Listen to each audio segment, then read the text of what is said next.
DST वर्ल्डमध्ये आपले स्वागत आहे। वर्ष होते 1996।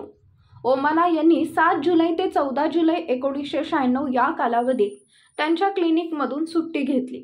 ओमाना 7 जुलै रोजी तिरुअनंतपुरमला पोहोचली। विमानतळावरून ती थेट भावाच्या घरी पोहोचली। तिने तिथे आपले सर्व मौल्यवान दागिने आणि 2 ट्रॉली बॅग ठेवल्या। त्यानंतर कामाच्या बहाण्याने ती तिथून निघून उटीला पोहोचली। त्यांनी उटी येथे हॉटेलची खोली भाड्याने घेतली, तेही खोटे नाव आणि पत्ता देऊन। 8 जुलै 1996 रोजी ओमाना बाजारात जाऊन काही वस्तू विकत घेण्यासाठी डॉक्टर पॉलिथिनचे काही बंडल आणि 2 सुटकेस खरेदी केल्यानंतर तिने दुसरे हॉटेल बुक केले आणि तेही 3 दिवसांसाठी। त्यानंतर तिने मुरलीला तिथे बोलावले। कोणालाही न सांगता यायला सांगितलं। 2-3 दिवस माझ्याकडे राहा, मग पैसे घेऊन निघून जा। मुरलीनेही होकार दिला आणि 9 जुलैला मुरलीही उटीला पोहोचला। दोघांनी पहिली रात्र एकत्र घालवली। त्यानंतर 10 जुलै रोजी दोघेही हॉटेलमधून फिरायला निघाले। ओमानाने रेल्वे रिटायरिंग रूम देखील बुक केली होती। त्या दोघांनी त्या 2 सुटकेस तिथेच ठेवल्या। त्यानंतर दोघेही एका बारमध्ये गेले। ओमानाने मुरलीला तिथं भरपूर दारू प्यायला लावली। दोघेही रेल्वेच्या रिटायरिंग रूममध्ये पोहोचले तेव्हा मुरली अत्यंत मद्यधुंद अवस्थेत होता। तेव्हा ओमानाने त्याला सांगितले की मी तुझ्यासाठी मलेशियाहून गिफ्ट आणले। त्यांनी औषधाची बाटली दाखवली आणि ते विशेष औषध असल्याचं सांगितलं। शरीरात टोचून घेतल्याने पुरुषी शक्ती 4 पटीने वाढते। हे ऐकून मुरली खुश झाला। मग ओमानाने औषध टोचून मुरलीला दिले। औषधाच्या परिणामामुळे मुरली बेशुद्ध झाला आणि काही वेळाने त्याचा मृत्यू झाला। खरे तर ते औषध नव्हतेच, तर होते ते विष।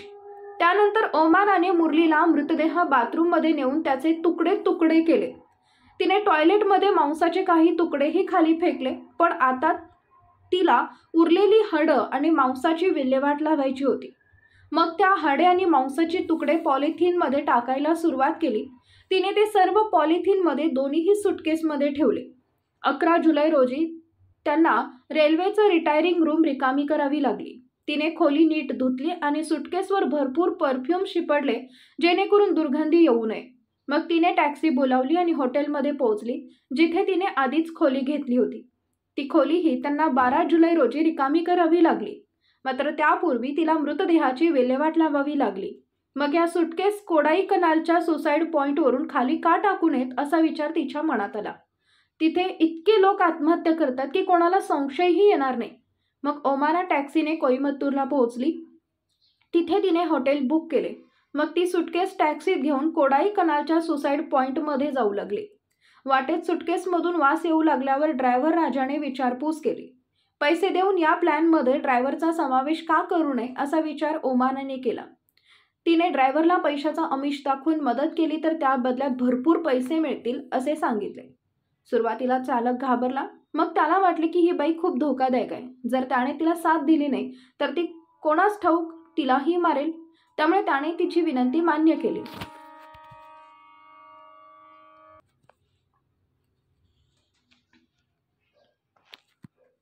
अशा प्रकारे तोही योजनेत सामील झाला। ओमानाला आता खात्री होती की ती मृतदेहाची विल्हेवाट सहज लावू शकेल। खूप दमल्यामुळे ती गाडीतच झोपी गेली। काही वेळाने गाडी एका ठिकाणी थांबली। ड्रायव्हर पटकन गाडीतून खाली उतरला आणि गाडीत मृतदेह असल्याची ओरड करू लागला। त्याच्या आवाजामुळे ओमानाचीही झोप उडाली। खिडकीतून बाहेर बघितल्यावर तिला धक्काच बसला। गाडी पोलीस ठाण्याच्या बाहेर होती। पोलिसांनी तात्काळ महिलेला अटक केली आणि त्या ट्रॉली बॅगही ताब्यात घेतल्या। ओमानाने कडक चौकशीत आपल्या गुन्ह्याची कबुली दिली। ओमाना न्यायालयात हजर करण्यात आलं। केस चालूच राहिली। 2001 मध्ये ओमानाने जामिनीसाठी अर्ज केला। न्यायालयानेही मान्यता दिली। मात्र तेव्हापासून ओमाना फरार झाली। 2009 मध्ये ओमानाने एकदा आपल्या मुलाला फोन केला आणि ती मलेशियामध्ये असल्याचे सांगितले। भारत आणि मलेशिया या दोन्हीही देशांच्या पोलिसांनी तिचा शोध घेतला, पण ती कुठेच सापडली नाही। त्यानंतर तिला भारताचा मोस्ट वॉन्टेड गुन्हेगार घोषित करण्यात आलं। त्यानंतर ऑक्टोबर 2017 मध्ये मलेशियातील एका महिलेने इमारतीच्या छतावरून उडी मारून आत्महत्या केल्याची बातमी आली। ओमाना अजूनही बेपत्ता आहे। ही महिला केरळची असल्याचं समोर आले। केरळ पोलिसांना याबाबत माहिती दिली असता ही बातमी वृत्तपत्रांमध्येही प्रसिद्ध झाली। लोकांना वाटले की कदाचित ती ओमाना असावी। मात्र त्यानंतर एका महिलेने मृत महिला तिची बहीण असल्याचा दावा केला. ओमाना नाही. DNA चाचणी केली असता मृतदेह महिलेच्या बहिणीचा असल्याचं स्पष्ट झालं, पण आजही ते स्पष्ट नाही की ओमाना कुठं आहे. याबद्दल तुम्हाला काय वाटतं कमेंटमध्ये नक्की सांगा. तेव्हा पुन्हा भेटू पुढील भागात. तोपर्यंत धन्यवाद.